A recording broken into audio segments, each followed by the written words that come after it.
Onpa ohto olla kamerassa tälle pitkästä aikaa. On hyvänen aika. Eli siis moi vaan pitkästä aikaa. Se on Valve täällä. En muistanut mikä omaa nimeäkään. Mä oon ollut kauan poissa. Milloin viimeksi tammikuussa julkaissut video. Eli nyt yli puoli vuotta sitten. Jotkut on varmaan saattanut miettiä, että missä ihmeessä mä oon ollut. Ja että missä ne kaikki videot on, niin nyt voisi ehkä vähän niin kuin yrittää avata tätä asiaa niin kuin tälleen. Nyt kun vihdoinkin sain tämän kameran päälle. Tai kamera on oikeastaan ollut päällä tai niin kuin tammikuun jälkeen. Mutta niin kuin siis syy sille, miksi mä en ole tehnyt videoita näin pitkää aikaa, niin on simpelisti se, että mulla on ollut kiire. Yllätys, yllätys, kellä ei ole kiire tässä elämässä. Että mulla on ollut omia kiireitä tosi paljon, niin mulla ei ollut aikaa kuvailla näitä videoita tai saatika editoida niitä. Koska mulla on harrastus, joka vie multa ihan älyttömän paljon aikaa ja omistautumista. Ja koska viime vuonna mä en pystynyt loukkaantumissyistä mun harrastusta tekemään, niin mulla oli aikaa tehdä videoita.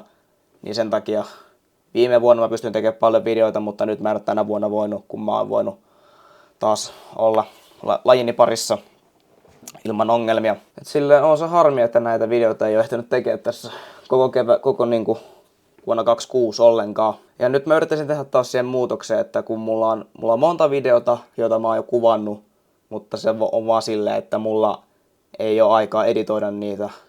Esim. Vaikka se 1,5 tunnin mine-video. Sitä mä oon kuvannut jonkun verran ja editoinut, mutta siinä menee kauan tehdä se. Ja ylipäätänsä kaikkia muitakin videoita, niin nyt mä ainakin pyrkisin tekemään niitä tässä niin kuin lähiaikoina enemmän, kun mä oon ollut niin kovalla someläkillä nyt oikeasti yli puoli vuotta. Siis se on niin pitkä aika ja voisi alkaa tekemään näitä videoita taas pikkuhiljaa enemmän.